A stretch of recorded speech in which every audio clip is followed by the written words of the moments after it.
Churupos Magazine inició en la radio. Luego avanzamos a una plataforma digital. Bienvenidas y bienvenidos a la nueva etapa, Churupos Magazine, el podcast para hablar de economía, pero en sencillo. A un año de Churupos Magazine iniciamos nuestro podcast con un invitado de lujo que va a abrir las puertas de esta primera temporada de Churupos Magazine, el podcast. Nuestro gobernador José Alejandro Terán. Bienvenido, gobernador. Bueno, Marcos, agradecido y felicitarte por esa tarea pedagógica extraordinaria que realiza a través de Churupos Magazine, ese informativo, pues que hasta ahora ha sido un medio impreso que nos permite a nosotros estar permanentemente informándonos y formándonos sobre la coyuntura económica internacional, nacional y local. Así que te agradecemos esos aportes.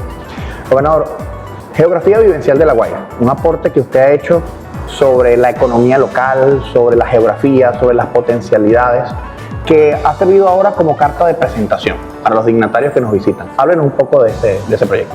Bueno, sencillamente allí quisimos estudiar el territorio, pero desde la experiencia de vida de quienes habitan en él.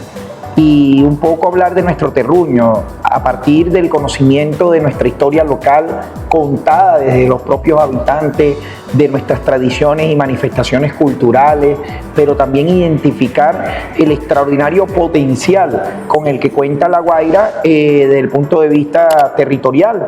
Nosotros, como resultado de todas estas investigaciones que se han hecho durante varios años, hemos determinado una vocación de La Guaira productiva que la hemos categorizado como en 3 subregiones, ¿no? En primer lugar, una región de montaña o subregión de montaña con un potencial extraordinario para la agricultura y el turismo, fundamentalmente que abarcaría la parroquia Junco y Carayaca. Luego, desde el Catialamar hasta La Guaira, observamos que hay una dinámica vivencial geográfica que desde la perspectiva económica es más comercial y que te puede servir también para servicios logísticos portuarios y aeroportuarios, ya que en base a eso funciona mucho la economía histórica de este estado.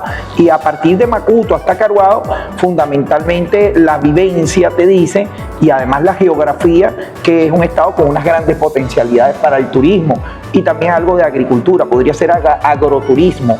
De hecho, hubo un momento en el que la propuesta era de desarrollo era entre el puerto y el aeropuerto, pero después en este documento se evidencia que esta era una vocación, pero que habían 2 otras vocaciones, una turística y otra. Bueno, porque quizás una cosa a veces lo que uno tiene como una idea inicial, cuando tú vas a hacer una tesis, Marco, tú te planteas una hipótesis, ¿no? En el método de investigación científica, pero luego en el desarrollo de la investigación surgen elementos que cambian la hipótesis original. Yo creo que un poco estamos hablando de eso, ¿no? Quizás incluso lo debatimos muchos años cuando estudiábamos el PEDUL de La Guaira, cuando construíamos el PEDUL en aquella época en el que estábamos trabajando desde la alcaldía de nuestro municipio.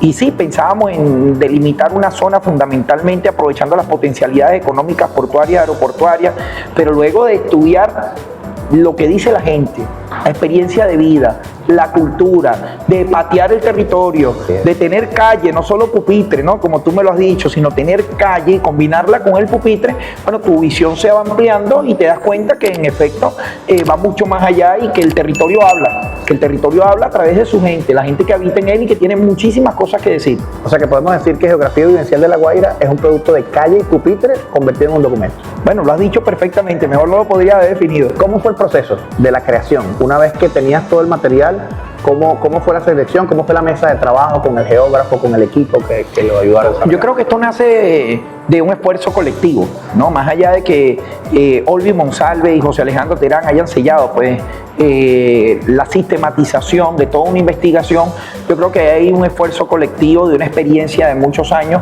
primero de ser guaireño, de recorrer La Guaira, de conocer la historia de este estado, pero en segundo lugar, luego cuando asumimos la alcaldía teníamos la necesidad de trabajar un plan de desarrollo urbano local y allí, bueno, nos asesoramos con muchas personas, expertos en esta materia, uno de ellos es el profesor arquitecto Gilberto Buenaño, también por supuesto hay que decirlo, Marcos, tú participaste, fuiste una pieza fundamental en todo esto, el arquitecto Tony Balas, entre algunos otros, ¿no? Que participaron, Olvi Monsalve, el coautor del libro, y que luego de tantos debates, tantas discusiones, se fueron quedando en documentos dispersos que decidimos darle una sistematización con un enfoque metodológico geográfico, pero a partir de las vivencias de la gente. Es así como se obtuvo este producto que hoy mostramos con mucho orgullo y que creo que es un libro muy completo de la guaireñidad.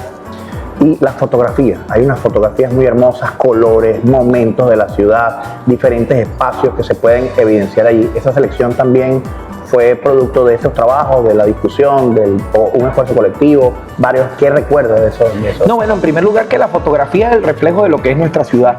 No, nuestra ciudad es una ciudad llena de colores, de naranjas en los atardeceres, de los verdes, del imponente Guaraíra Repano, del azul infinito de nuestro mar Caribe y todas esas combinaciones de colores, del amarillo, del sol radiante que se da en este estado. Se da una mezcla de colores que es imposible, pues, que un buen lente y con una persona con experiencia, como la de, por ejemplo, Wolfgang Rizales, no haya tenido la oportunidad de captar y saber interpretar. Desde ahí también hay una vivencia, ¿ves? Claro. Hay una vivencia de un guaireño que nos acompañó en la fotografía, que no lo hacía ni siquiera aspirando nada a cambio del punto de vista material, sino son de esas personas que hacen las cosas por pasión, ¿no? Y por arte. Para él la fotografía es arte. Y yo creo que el libro está impregnado de eso.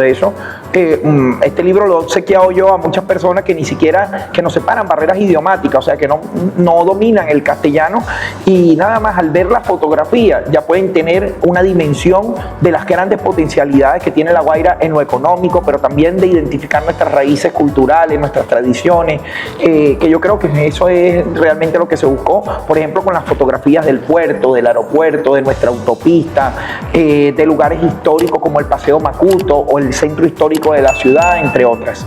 Bueno, ahora hablando de ese tema de la identidad, uno de los elementos que está ocurriendo a nivel comunicacional es precisamente el tema de la juventud y el acceso a redes sociales. Nosotros vemos, por ejemplo, en otros países donde ya se ha comenzado a regular que para hablar de temas como economía, como derecho, como nutrición, psicología, se requiere que la persona esté especializada en esa área y que se inscriba en una plataforma y deje un registro de eso, ¿no? Entonces nosotros tenemos resultados cuando eso no se hace así, donde tenemos una investigación reciente que se hizo en España, donde se entrevista a un grupo de jóvenes, una muestra de personas jóvenes, y ellos dicen que la dictadura de Franco, que ellos no vivieron, que no conocieron probablemente ni siquiera los padres de ellos, se vivía mejor y había más democracia. Llegando a Venezuela, nosotros hemos visto que se ha iniciado una campaña en redes sociales diciendo que en la Cuarta República se vivía mejor. ¿Qué puede decirnos usted en ese sentido, al ser de las personas que ha tenido la oportunidad de vivir ambos momentos? O sea, de haber nacido en ese momento y estar en este otro. Bueno, son debates interesantes que hoy se plantean. Algunos utilizan el término de posverdad, un poco para identificar de cierta manera esa guerra de narrativas que se da hoy desde que se han profundizado, que han existido siempre, pero que antes quizá eran de acceso limitado a quienes tenían acceso a un medio de comunicación social, ¿no? Hoy, con la era digital y la creación de las redes sociales, el internet, la globalización, bueno, permite, por supuesto, digamos, profundizar en esta guerra de relatos, en esta guerra de narrativa. Solo que antes te censuraba el dueño de un medio de comunicación, hoy te censura la dictadura de unos algoritmos que luchan por imponer una narrativa más que otra, ¿no? Por eso es que vemos a jóvenes que no vivieron una dictadura en opinar que en la dictadura se vivía mejor que en la democracia, o a una persona a lo mejor quizá decir, bueno, se vivía mejor en la Cuarta República que en la Quinta República creada por Chávez. O sea, yo creo que son producto de las narrativas que logran imponerse a través del manejo de algoritmos por redes sociales sin que la persona haya tenido una mínima experiencia de ver cómo era la Cuarta República. Yo sí te puedo decir que la mitad de mi vida ha transcurrido, al igual que la tuya, en la Cuarta República y la otra mitad en la Quinta República. Correcto. Y para atrás ni para coger impulso. O sea, ahí, bueno, es que los indicadores hablan por sí solos, ¿no? En materia de índice de desarrollo social, en materia de acceso a los alimentos, en todo lo que puedas medir, derechos sociales, políticos, económicos, en materia de democracia, cómo se ha profundizado. Pero fíjate tú, yo reflexionaba unas cosas, un poco en los términos de Eduardo Galeano, ¿no? Que pareciera que a veces el mundo gira al revés. Hoy, en el lugar del mundo donde se profundiza más la democracia, se habla de que existe una dictadura. En uno de los gobiernos que más ha luchado y que estadísticamente ha demostrado que lucha contra el narcotráfico, es acusado entonces de ser un cartel de los soles o de una narrativa de ser un narcoestado. Hoy, por ejemplo, a quienes promueven invasiones a determinados países, promueven la violencia, se les premia con el Premio Nobel de la Paz. Es decir, que vemos entonces que pareciera que el mundo gira al revés, ¿no? Y que cuando se trata de tapar, de ocultar la verdad, imponiendo una mentira sobre esa misma verdad, diciendo todo lo contrario. No sé, esto parece un trabalengua. Pero lo repiten tantas veces. Bueno, lo repiten tantas veces que la tesis, pues, que tú repites tantas veces una mentira que termina convirtiéndose en verdad. Frente a eso, la participación. Usted viene trabajando junto al presidente Nicolás Maduro en el tema de la transferencia de recursos de manera directa a las organizaciones del Poder Popular que eligen sus proyectos. ¿Cómo ha sido esa experiencia de participación ciudadana, de participación de la gente, de organización de la gente en torno a proyectos con respecto al cambio que requiere una gobernación para trabajar de esa manera?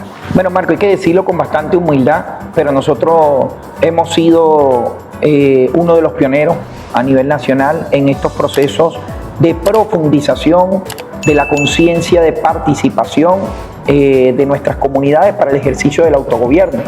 Tú recuerdas cuando estábamos en la alcaldía, nosotros impulsamos una figura denominada los consejos patrióticos del poder comunal, que fue una de las principales experiencias de organización en un momento en el cual estaban muy agotados en ese entonces los consejos comunales, ¿no? Que producto de la misma, el burocratismo del Estado, los infiltrados, habían frenado el avance de la estructura creada por el comandante supremo Hugo Chávez, como eran los consejos comunales. Luego evolucionamos a una figura cuando ganamos la gobernación hace 4 años, denominada los gobiernos comunitarios, y acordamos que los gobiernos comunitarios tenían que tener como propósito ser la transición para el reimpulso de los consejos comunales y de las comunas en este estado, La Guaira. El propio presidente Nicolás Maduro. Un acto que hicimos el 15 de febrero del año 2002 en el estadio Jorge Luis García Carneiro. Planteamos la creación de los gobiernos comunitarios para alcanzar ese objetivo de revitalizar el movimiento comunal, la comuna que Chávez nos encomendó y que le encomendó principalmente a Nicolás, como le encomendaría su vida. Combinando la experiencia de La Guaira con la experiencia de Miranda, donde el compañero Héctor Rodríguez, en ese entonces gobernador de ese estado, hacía unos procesos de consulta, bueno, se le presentó al presidente la propuesta de un sistema de consulta permanente para proyectos comunitarios. Y bueno, el presidente creo que halló la fórmula correcta para reimpulsar toda la democracia protagónica, participativa, pero sobre todo elevarla a un escalón superior, una democracia directa. Correcto. Y hoy, bueno, La Guaira es ejemplo también en cuanto al modelo de transferencia, dado que hemos cumplido con el 100% de las transferencias que se han planteado de todos los segundos proyectos en todas las consultas que hasta ahora se han realizado, incluyendo la última que fue la de la juventud. Eso ha implicado una transformación del aparato del Ejecutivo regional. ¿Cómo ha sido ese proceso? Bueno, voltear la gobernación como una media. Yo creo que nosotros lo hicimos apenas asumimos el juramento. Asumiendo el juramento hace unos añitos, 21 de noviembre ganamos las elecciones, creo que fue el 2 de diciembre, si mal no recuerdo, en el Polideportivo José María Vargas del año 2021. Nosotros firmamos un decreto de reorganización funcional de la gobernación del estado de La Guaira. Eso es dicho en términos elegantes, pero realmente fue voltearla como una media. Voltearla como una media, desburocratizarla, adaptarla pues al plan de la patria y a partir de allí facilitar toda una réplica de la estructura de gobierno a eso que estábamos dibujando como gobierno comunitario en aquel momento.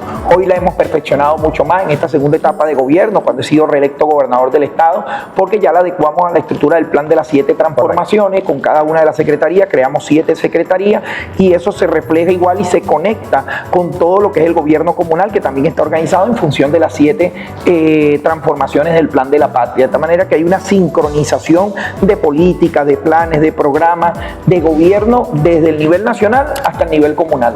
Eso es la conexión entre el sistema de gobierno formal y el sistema de gobierno del Poder Popular. Ahí se hizo un primer avance. Ahora el presidente Nicolás Maduro está llevando esto a otro nivel, que es la conexión del sistema integral de defensa de la nación con las organizaciones del Poder Popular. Entendemos que estás haciendo una investigación, estás haciendo un trabajo sobre eso, estás haciendo unos estudios y que estás generando teoría, generando argumentación útil con respecto a este proceso. Háblanos un poco de ese trabajo. Sí, una de las investigaciones que desarrollé desde el Instituto de Altos Estudios para la Seguridad y Defensa de la Nación, IAESEN, fue estudiar la participación comunitaria articulada para la potenciación estratégica multinivel del sistema defensivo territorial en el marco de la lucha no armada.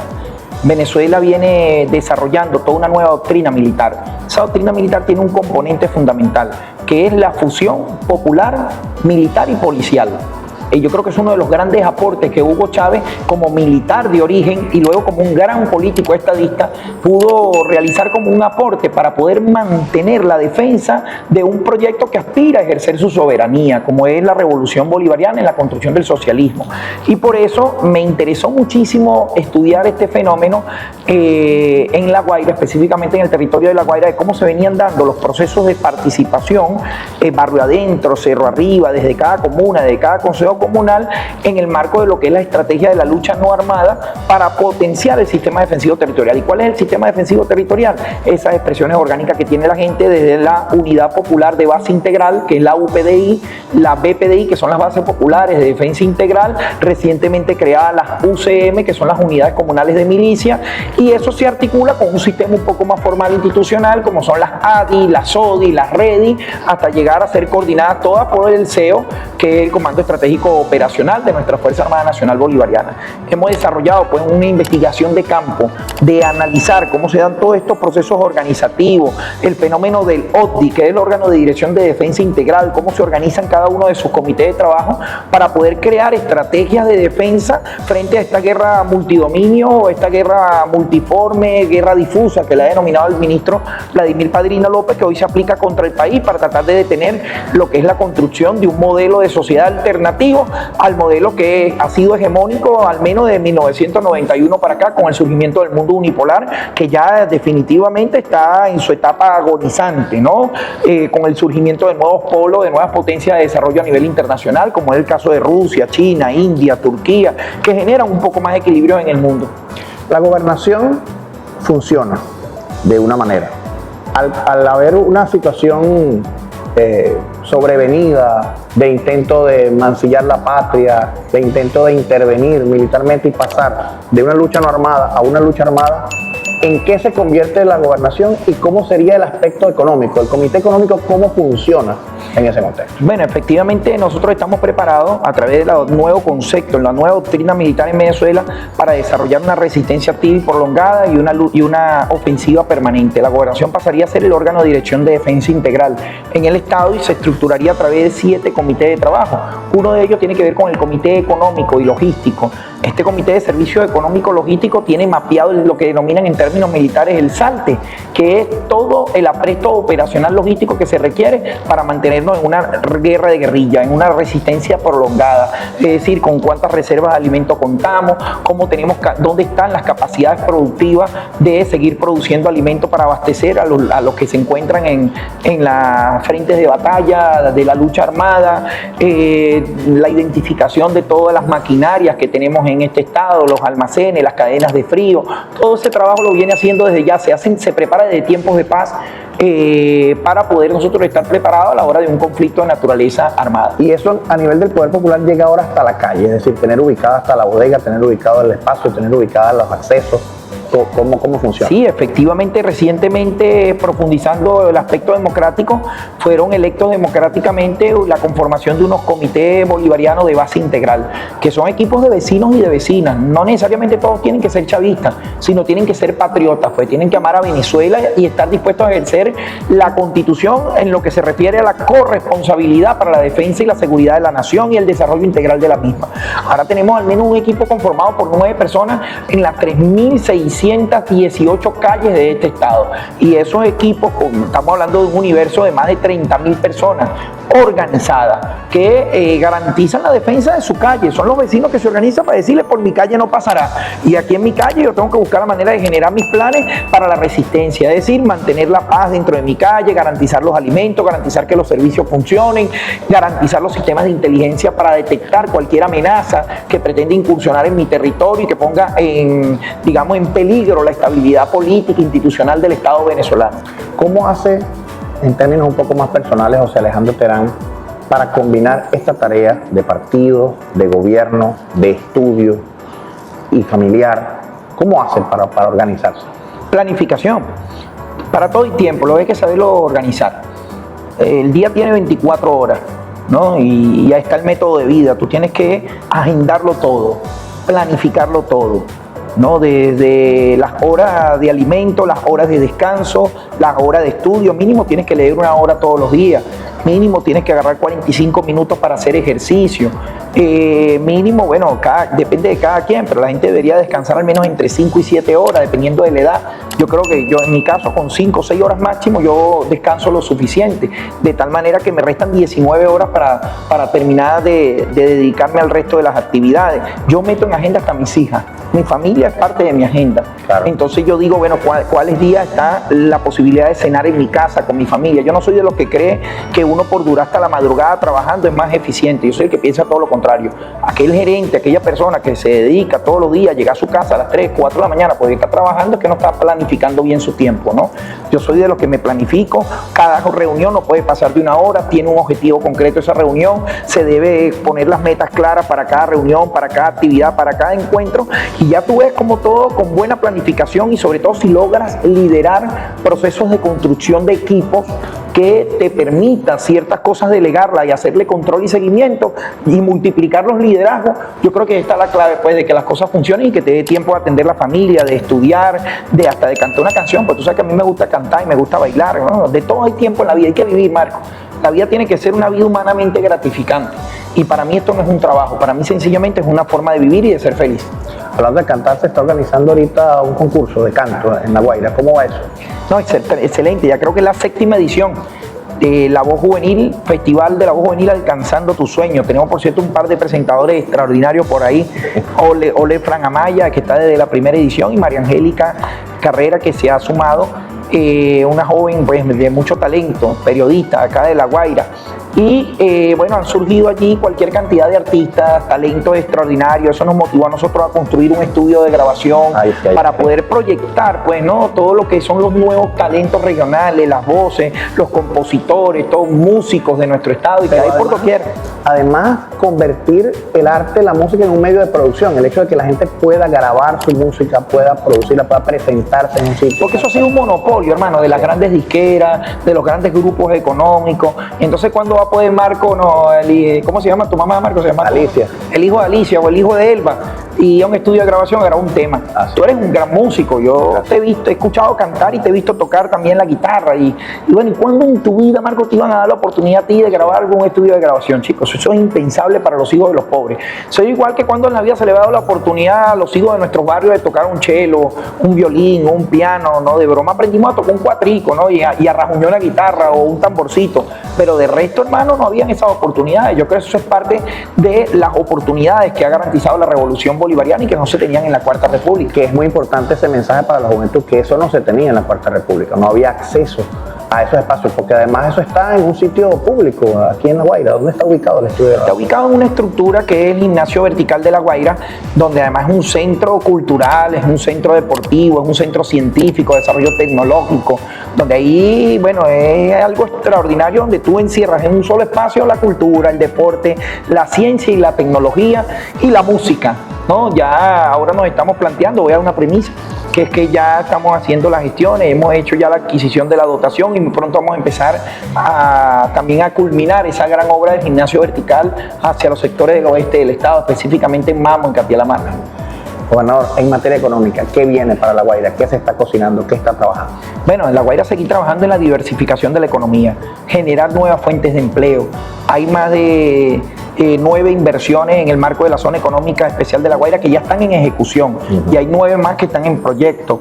Te puedo mencionar rápidamente algunos de los proyectos que están en este momento en ejecución. Es una fábrica de fibra óptica con los iraníes que ya está casi 100% ejecutada, esperando nada más para inauguración y poder exportar fibra óptica. Tenemos una planta de refinación y envasado de aceite de girasol, una planta de procesamiento de pescado para la exportación de pescado. Ya estamos exportando pescado procesado desde nuestro litoral. Tenemos también 2 grandes hoteles, Bahía Sunseca, Murimar, una hilandería que está en pleno proceso también de construcción, una fábrica de juguetes que aspiramos a inaugurar antes de que culmine el año, una fábrica de pantallas LED, entre algunos de los proyectos que se vienen desarrollando, una procesadora de trigo que va a ser la más grande de toda Latinoamérica.